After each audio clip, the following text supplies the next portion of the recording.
Good morning. Our scripture reading today is from the book of John, John 11, 1 through 45.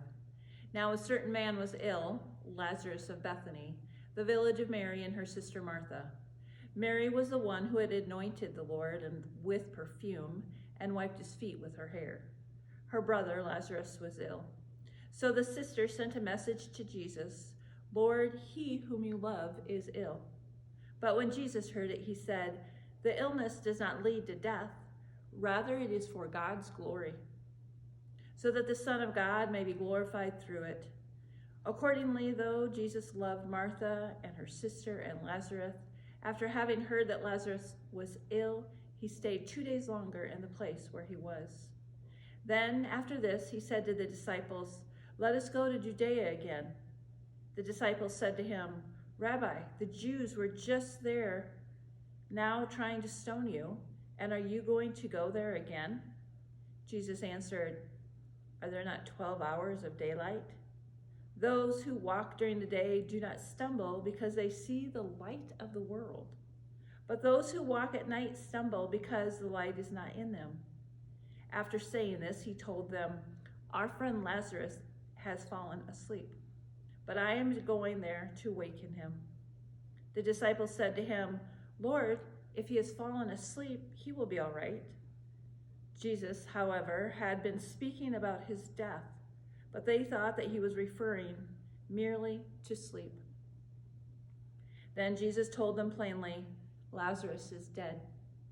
For your sake I am glad I was not there, so that you may believe, but let us go to him." Thomas, who is called the Twin, said to his fellow disciples, "Let us also go. That way we may die with him." When Jesus arrived, he found that Lazarus had already been in the tomb 4 days. Now Bethany was near Jerusalem, some 2 miles away, and many of the Jews had come to Martha and Mary to console them about their brother. When Mary heard that Jesus was coming, she went and met him, while Mary stayed at home. Martha said to Jesus, "Lord, if you had been here, my brother would not have died. But even now I know that God will give you whatever you ask of him." Jesus said to her, "Your brother will rise again." Martha said to him, "I know that he will rise again in the resurrection of the last day."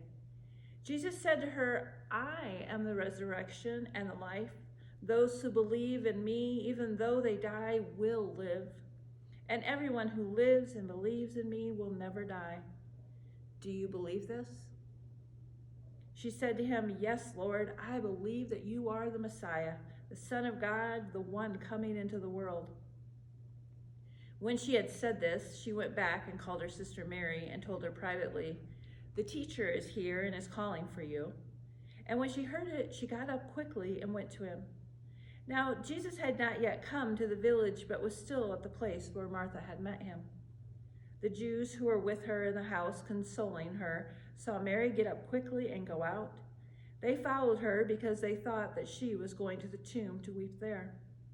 When Mary came where Jesus was and saw him, she knelt at his feet and said to him, "Lord, if you had been here, my brother would not have died." When Jesus saw her weeping and the Jews who came with her also weeping, he was greatly disturbed in spirit and deeply moved. He said, "Where have you laid him?" They said to him, "Lord, come and see." And Jesus began to weep. So the Jews said, "See how he loved him?" But some of them said, "Could not he who opened the eyes of the blind man have kept this man from dying?" Then Jesus, again greatly disturbed, came to the tomb. It was a cave, and a stone was lying against it. Jesus said, "Take away the stone." Martha, the sister of the dead man, said to him, "Lord, already there's a stench because he has been dead 4 days." Jesus said to her, "Did I not tell you that if you believe, you would see the glory of God?"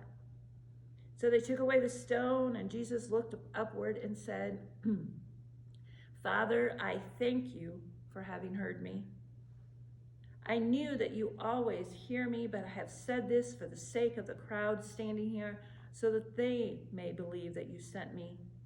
When he said this, he cried with a loud voice, "Lazarus, come out."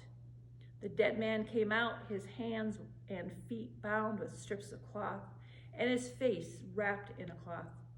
Jesus said to them, "Unbind him and let him go." Many of the Jews, therefore, who had come with Mary and had seen what Jesus did, believed in him.